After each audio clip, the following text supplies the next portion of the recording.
The rising tensions tonight after that confrontation between a U.S. surveillance drone and Russian fighter jets over the Black Sea. The incident led to a rare phone call between the Secretary of Defense and his counterpart in Moscow. It's the first time they've spoken in nearly 5 months.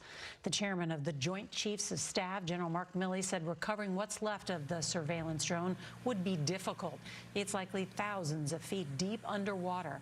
But that isn't stopping Russia from trying. CBS's Ed O'Keefe is traveling with the president. Is going to start us off tonight from Las Vegas. Good evening, Ed. Good evening, Nora. President Biden was briefed again today on the downed drone while out here on the road.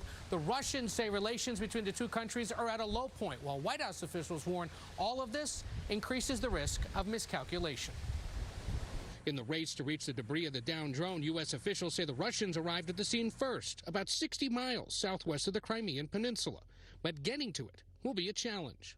Probably about maybe 4,000 or 5,000 feet of water, something like that. So any recovery operation is very difficult at that depth by anyone. Officials say the Russians will probably be able to collect some pieces of the unmanned MQ-9 Reaper, like metal chunks.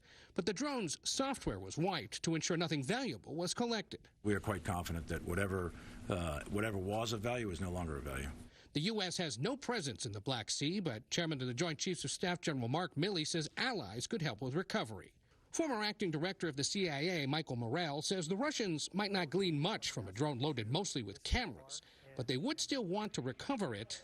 To simply see if there's anything that they can learn from it about U.S. capabilities, about possibly defeating those capabilities, or something that they can bring into their own arsenal. The Russians claim the Americans' increased spying operation is what led to the incident, but Defense Secretary Lloyd Austin says it's because of Russian aggression. It's part of a pattern of aggressive, risky, and unsafe actions by Russian pilots in international airspace. And in a rare phone call with his Russian counterpart today, Austin made clear the United States will continue to fly and to operate wherever international law allows. With both sides trying to ratchet down tensions, General Milley stopped short of calling it an act of war.